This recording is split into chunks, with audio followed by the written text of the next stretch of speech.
Ο αρχιτεκτονικός διαγωνισμός έδωσε αυτό εδώ το αποτέλεσμα. Και τώρα που εξασφαλίσαμε τη χρηματοδότηση, είναι σημαντικό να γνωρίζουμε πώς κάνουμε ξανά την Πάτρα παραλιακή πόλη. Η κατάκτηση του παραλιακού μετώπου από τον πατραϊκό λαό μας ανοίγει μία μοναδική προοπτική.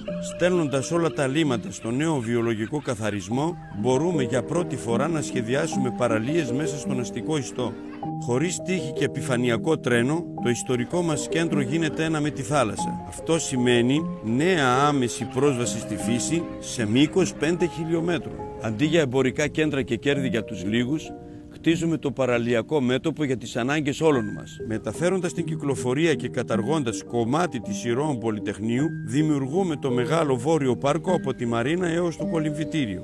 Μια νέα πεζογέφυρα στο μόλο της Αγίου Νικολάου δίνει πρόσβαση στον πέτρινο κυματοθράφστη. Μέρος του νοτιού πάρκου μετατρέπεται σε αθλητικό κέντρο.